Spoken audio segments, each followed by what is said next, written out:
کے لیے اگرچہ چلے گئے ہوں، نہیں گئے، حالانکہ اس زمانے کی کوئی بات آپ کو کون کیا کہہ سکتا تھا، پڑھنے کا زمانہ تھا، مل لیے تو کیا ہے، نہیں، یہ تقویٰ ان کے گھر کی وراثت میں ملا ہے۔ اسی طرح سے میں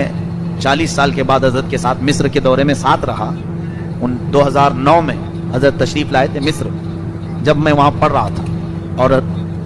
یہ آپ کو اس لیے میں بتا رہا ہوں کہ لوگوں کو یہ نہ لگے کہ سنی سنی باتیں کر رہا ہوں، پہلے میں اپنی حیثیت آپ کو بتا دوں۔ الحمدللہ میرے تعلیم کا اکثر حصہ جو میں نے مفتی کورس کیا ہے وہ حضور تاج الشریعہ کے پاس ہی کیا ہے، اور الحمدللہ روزانہ کتاب آپ کے پاس پڑھنے کا مجھے شرف حاصل ہوتا ہے، وہ پوری ریکارڈ میرے پاس موجود ہے۔ میرے وہ خاص استاد رہے ہیں، میری تربیت فرمائے ہیں، اور اتنا ہی نہیں، جامعہ ازہر جانے کی جب میری بات آئی تھی، جامعۃ الرضا کا الحاق جب ہوا تھا جامعۃ الرضا کا جامعہ ازہر سے، تو پہلی بیچ جو بریلی سے جانے والی تھی اس میں صرف سنگل میرا نام آیا تھا، صرف میرا اکیلے کا نام، وہ بھی حضرت کی دعا سے الحمدللہ۔ 1-1.5 سال مفتی کورس کا ہونے کے بعد میرا سلیکشن لیٹر وہاں سے آیا، تو ابھی میری دستار بندی نہیں ہوئی تھی، یعنی مفتی کورس کی جو امامہ باندھا جاتا ہے وہ عرس رضوی میں، اس سے پہلے ہی میرا سلیکشن لیٹر آ گیا، جانا تھا۔ پوچھا میں نے حضرت سے کیا کروں، کہا آپ نکل جاؤ۔ ایک چاہ بھی تو رہتی ہے کہ اتنے دن پڑے اور میرے دستار نہیں ہوئی، مجھے بھی یہ خواہش تھی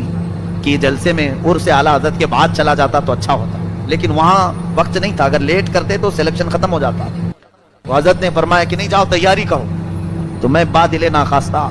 جامعہ میں آیا، اپنا سامان وغیرہ اٹھایا، تیاری کر رہا تھا۔ اسی وقت مجھے خبر دی گئی کہ حضرت مدرسے میں آ رہے ہیں، ظہر کے بعد مدرسے آنے والے۔ اسی دن مجھے نکلنا تھا بریلی شریف سے، میرے سب اساتذہ سے ساتھیوں سے مل کر سنا کہ حضرت آ رہے ہیں اچانک۔ تو حضرت کے آنے کے وقت سارے طلبہ جتنے بھی ہیں وہ مسجد میں جمع ہو جاتے تھے، تقریباً 700-800 کے قریب وہاں پر طلبہ پڑھتے تھے بریلی شریف میں، تو سارے اساتذہ سب جمع ہوئے، تو آنے کی خبر پوچھی گئی۔ دوپہر میں حضرت تشریف لائے، ان کے صاحبزادے علامہ اسجد رضا صاحب بھی ساتھ میں تھے، تو بتایا حضرت نے کہ ہمارے جامعہ کا ایک بچہ جامعہ ازہر جا رہا ہے، میں اس کے لیے آیا ہوں۔ میرے لیے حضرت تشریف لائے تھے، اور آنے کے بعد حضرت نے بیان فرمایا، میرے دل میں جو خواہش تھی کہ میری دستار کے بعد جاتا تو اچھا ہوتا، اپنے ساتھ اپنا ایک امامہ لے کے آئے تھے، ایک عطر کی بوتل اور ایک دستی، یہ چیزیں مجھے دی۔